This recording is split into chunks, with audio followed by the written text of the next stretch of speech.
Hey guys, I really need your help right now. I got very drunk last night and somehow ended up in the Crypt Keeper's crypt, and I can't find my way out. What a revolting development. Hey, I'm not exactly thrilled to be here either. Hi everybody, my name's King Noosme. Of course, I can't go a month without talking about the Haunting Hour, so I asked you guys which episode I should talk about, and you guys voted for The Girl in the Painting. I was not surprised when this won the poll because it's one of the few season 3 episodes that gets recommended to me a lot. And some people have been asking about it for like 2 years now, so I guess it's about time I make their dreams come true. But first, if you haven't seen or heard of The Haunting Hour, it's a kids anthology horror show that aired from 2010 to 2014 on a now defunct channel called The Hub. It was created by R.L. Stine, who's best known for his popular book series turned TV show, Goosebumps. The Haunting Hour is known as a darker version of Goosebumps and is one of the scariest kids shows of all time, with its eerie visuals, some actually terrifying monsters, and pretty dark twist endings to the episodes. They take some short stories from some of Stine's other books, like one so conveniently named The Haunting Hour, and another one called The Nightmare Hour for the stories in their episodes. Today we're taking a look at The Girl in the Painting, the 12th episode of the 3rd season of the show. It aired on December 15th in 2012 and was written by Jack Monaco, who wrote for 10 other episodes in the show, including Ghostly Stare, Swarm and Norman, The Return of Lily D, and one of my favorite episodes, Flight. It was directed by Ken Friss, who was mainly a script supervisor for the show, but he did dabble in directing a few of the episodes, mostly in season 3 like Uncle Howie and The Cast, but he also directed Spores in season 4 and my all-time favorite episode, Scarecrow, in season 2. And every time he directs an episode, the episode is always great. He just has some kind of magic to him. Some people probably voted on this episode because they think it's a genuinely good episode and it has seemed to scar a few of you, but I know the main reason people voted for it, because it stars the GOAT of the Haunting Hour, Bailee Madison. If you somehow don't know who she is, that means you're a fake fan. Yeah, you're a poser. Get out of here, you poser, get! She was in the very first episode of the series, Really You, where she absolutely killed the role as Lily and helped gain the Haunting Hour its loyal fan base. And not only that, she was in the episode Scarecrow, where she also killed the role as Ginny and made that episode so much better than it probably would have been. But even if you don't know her from the Haunting Hour, she has been acting for a while. She plays the little sister May in Bridge to Terabithia, Maxine in the show Wizards of Waverly Place. She's also in the show Once Upon a Time, and most recently she was in the Pretty Little Liars show Original Sin. But yeah, I've definitely yapped enough,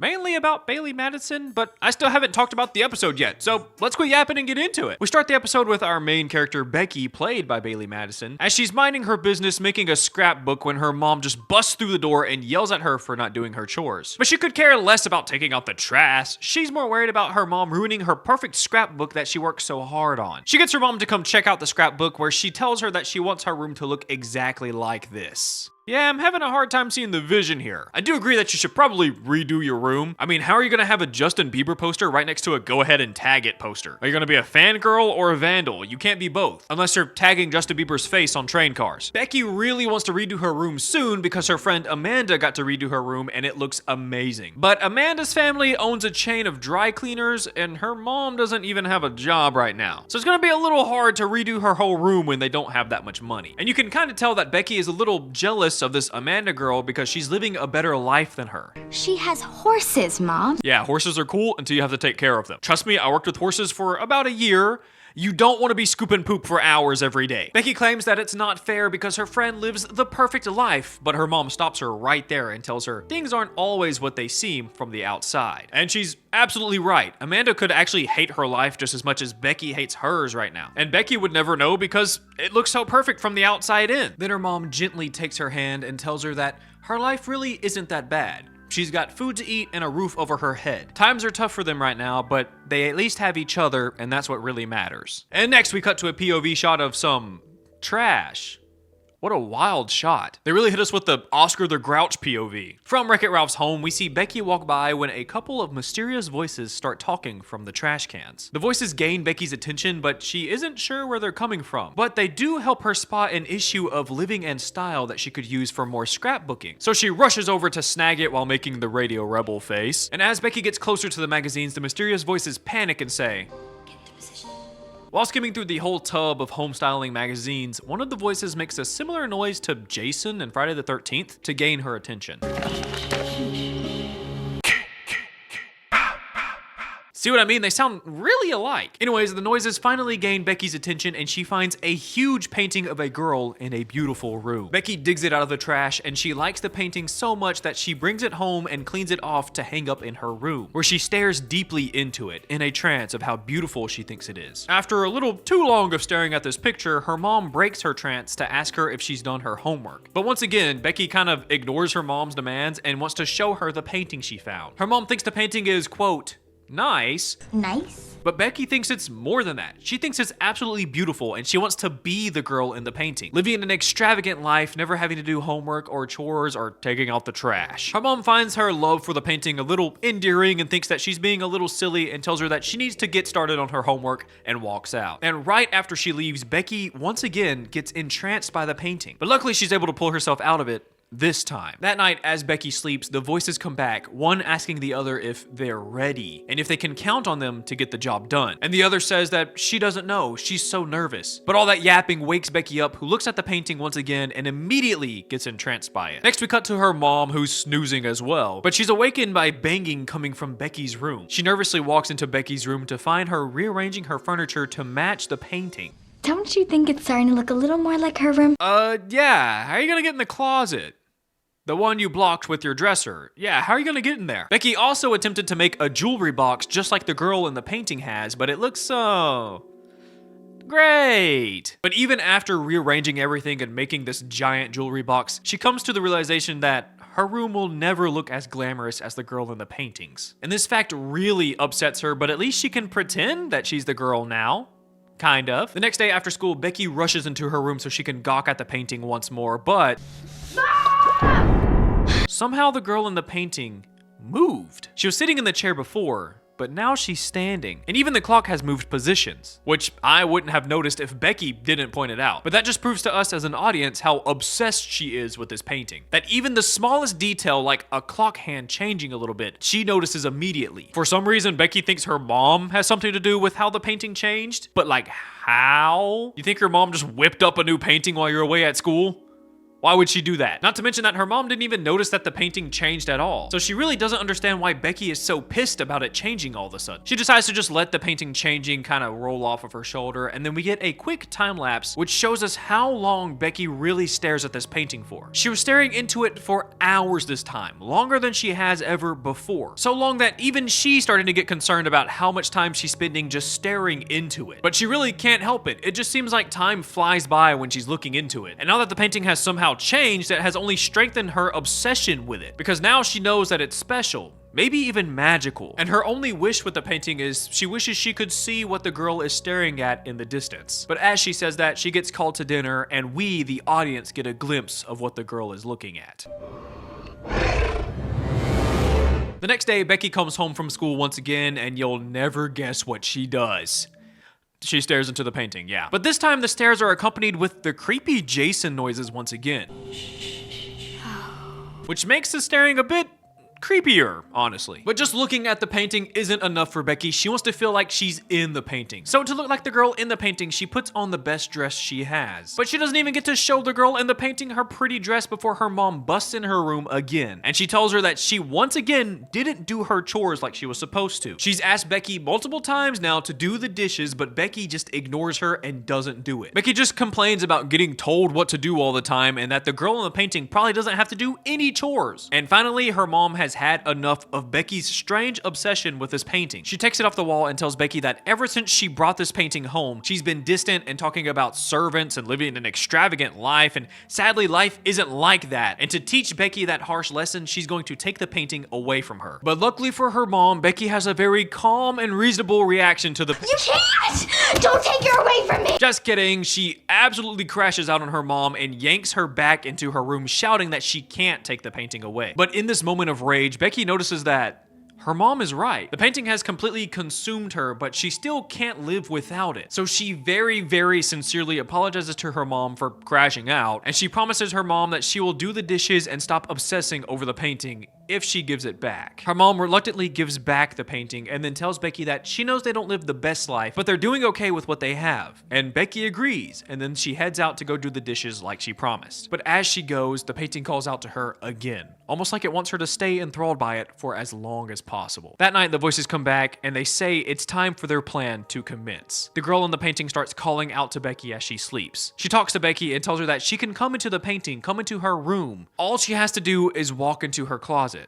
Sorry, she can't get into it. She put her dresser right there. She's gonna have to like move it all around. Of course, Becky eagerly goes into her closet and finds that it has grown to an amazing length. Just like a fairy tale, there are now rows and rows of clothes that Becky has to climb through in order to get to the girl in the painting. When she finally makes it, the girl looks just as excited as Becky to meet her, and Becky is amazed that the painting is actually real. She knew deep down that the painting was magical, and seeing it all, even the things that she couldn't see from the painting's point of view, has her in awe. Becky talks to the girl and tells her how lucky she is to live in such an amazing place. But based off the girl's face, I don't think she really likes being there. Becky is eager to see what the rest of her house looks like. I mean, if it's as lavish as this room, it's going to be amazing. But the girl stops her before she can open it and tells her that she shouldn't rush things. Take it in.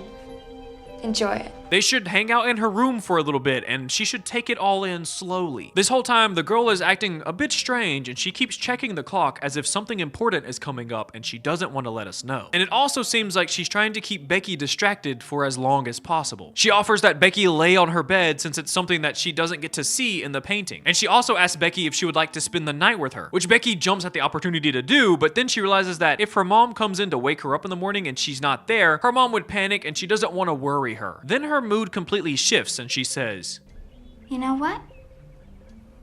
Forget her. And she decides to stay. And once again, all Becky can talk about is how perfect everything is in her room. But the girl does tell her, It's not all perfect. but everything's better than Becky's home, so she doesn't understand how anyone could have any issue living in a place like this. Then suddenly, the ground begins to shake underneath them. The rumbles get more violent and loud as whatever it is gets closer to them. Becky is understandably startled by this, but the girl just ignores it and acts like it doesn't exist. Finally, the clock strikes 6 o'clock and starts alarming, and a giant beast walks past the window, terrifying Becky. She now sees what the girl means about this place not being perfect and tries to leave, but the girl stops her and won't let her go. Becky begins to cry in fear of what's happening as the girl pulls this strand of fabric which opens the roof, exposing the sky. Becky, still confused about what's going on, asks what is happening, and the girl eerily says, It comes off at feeding time. Then the girl covers her eyes and ears so she doesn't hear Becky's blood-curdling scream as she is eaten by the huge beast. After Becky gets eaten, the girl closes the roof and her mom busts into her room asking if she fed the thing. The girl tells her mom that she feels really bad for having to feed people to this thing, and her mom tells her that it isn't their fault that that thing has such a big appetite, and they can't help that it was the way their world was painted. And the mom tries to make her feel better by saying the people are always like that. They're going to see what they want to see from the outside in. They don't know that things aren't as they seem on the inside. Calling back to when Becky's mom said almost the exact same thing earlier in the episode. But now they have to get everything back to the way it was to trick another innocent girl into giving her life to this monster. And the episode ends with a shot fading back from the painting into Becky's empty room. And that's the end of the episode. What the hell was that? Out of everything in this episode, I didn't expect that at all, not even close. I knew it was gonna be something about things not being as they seem because they made it such a big deal in the episode, but I expected the girl to be in like a Rapunzel situation where she was trapped in a room and she was gonna trap Becky in there with her forever or something like that. And her mom was gonna try and come find her and then find her daughter is stuck inside the painting. Not a freaking lizard monster eating her at the end. That's crazy. But obviously, I think this is a great episode. I was a little afraid it would be boring because honestly, the title isn't that intriguing. And from all the pictures I could find of it, it looks like the episode is going to be kind of lame. But I love that the episode is so unassuming though, because it makes the contents of it just so much better. Just like Becky, I learned my lesson. I guess mine was more don't judge a book by its cover, but kind of the same thing. I should have known this episode was going to be great though. I mean, Bailee Madison is always great. But Bailee, once again, did a perfect job with this role. She did an amazing job acting completely obsessed and disassociated and just staring at this painting. She perfected this face that makes it seem like there aren't any thoughts in her head. It's kind of like me anytime Spider-Man's on screen. She's going 3 for 3 in her Haunting Hour episodes. And if she had an episode in season 4 as well, then she would probably go 4 for 4. She's great. I think they did an incredible job with the episode, especially because 90% of the episode is in one room. and has a girl staring at a painting. I also love how they try to make us feel a little hypnotized by the painting as well. The shots kind of swirl a little bit on the edges, making you focus on the center of the painting, which kind of means that the painting is trying to hypnotize the audience as well. It's really creative. I like that little touch they added. They also did a whole lot of foreshadowing in this episode, which I think is really awesome. Stuff you'd miss on your first time watching, but the second time watching makes so much more sense. Like the whispers throughout the episode give away that the people in the painting are up to something. And your suspicions are confirmed when the lizard eye comes out. That kind of gives away everything. But even though that kind of gives away everything, if they didn't show us that lizard eye earlier in the episode, her being inside of the painting wouldn't feel so tense. It kind of hits hard seeing Becky finally so excited to be inside the painting doing exactly what she wanted to do this whole time, but also knowing that something bad is about to happen to her because they hinted at it earlier in the episode. And her emotions as she slowly realizes that she won't make it out of the painting alive hit so dang hard, man. She was literally begging for her life so much that the girl had to plug her ears and close her eyes to not hear or see her. Like, really, that ending had me staring at my computer like,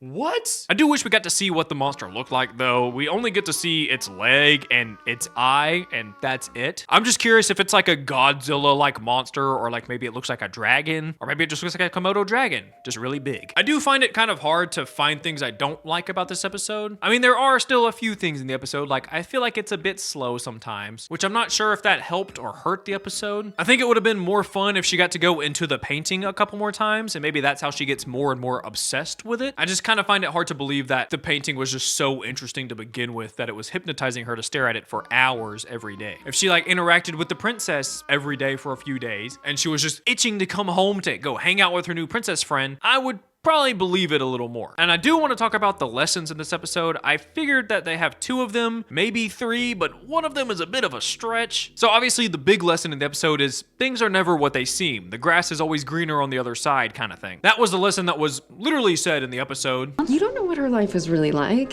Things aren't always the way they seem to us from the outside. They don't understand that things aren't always as they seem. And I gotta say, they did a pretty great job teaching kids that lesson. You really never know what people are going through. For example, Becky wanted to be like her friend Amanda at the beginning of the episode because she got to remodel her room. She lives in this beautiful house, not an apartment. She lives a seemingly fun and lavish life because her parents own a lot of dry cleaner shops. But Becky doesn't know if Amanda is somewhat ignored by her parents because they're working all the time because they own so many businesses. And she would love if her parents were like Becky's mom and always home making her homemade food and checking on her and spending time with her. She also just assumed the girl in the painting's life has to be perfect because she lives in a beautiful house with a beautiful view with all this amazing furniture and clothes. But in reality, she is trapped in this room forever, forced to sacrifice girls to this beast forever. So yeah, I think I'd take an apartment over that any day. I also can't help but feel like this episode is a lesson on obsession, as well as maybe even addiction. That's the stretchy part right there. Becky is quite literally obsessed with the painting to the point where she is losing sleep over it, and she doesn't want to do anything but stare at it for hours at a time. She also seems to be more irritable while she has the painting, and she starts to somewhat hate her mom because her mom doesn't like the painting as much as she does. She also got a little too mad that her mom didn't notice when the girl in the painting moved, because she noticed that her hyperfixation, her whole world for a few days, didn't actually matter to anyone else but her. And she just couldn't fathom that. She couldn't fathom how somebody didn't think this painting looked so beautiful and amazing. And when her mom tried to take the painting away, she absolutely panicked and went through a bunch of emotions super fast. Confusion, then rage, then sadness, all in less than 30 seconds just because her mom threatened to take the painting away from her. Which is kind of why I can see it being related to addiction. Have you ever playfully taken your friend's vape and started running around the house trying to keep it away from them because it's a little funny? You know it's funny. But then they turn into like a literal demon to try and get that thing back. I'm not addicted, I can quit anytime. Yeah, dude, you just tried to tackle me to the ground for cotton candy air. Becky was starting to show those exact things over the painting. Her obsession with the painting was so unhealthy that her mom was beginning to see it, and she was trying to help her, but she didn't care because the painting made her feel better, so she needed to keep it in her life for as long as possible. But ultimately, the painting was what did her in the end. Sorry if that put a huge damper on your favorite episode. Kind of got a little dark there for a second. Anyways, I really liked the episode. I think it's great. I'm glad I finally got to talk about it on the channel. And that's really all I've got for you today. I have a Patreon. The $5 members get bonus content, plus videos a day early, maybe some pictures of my cats, a Discord server, and your name right here on screen. Like the video if you like the video. Thank you for watching the video all the way through. I appreciate you all, and peace.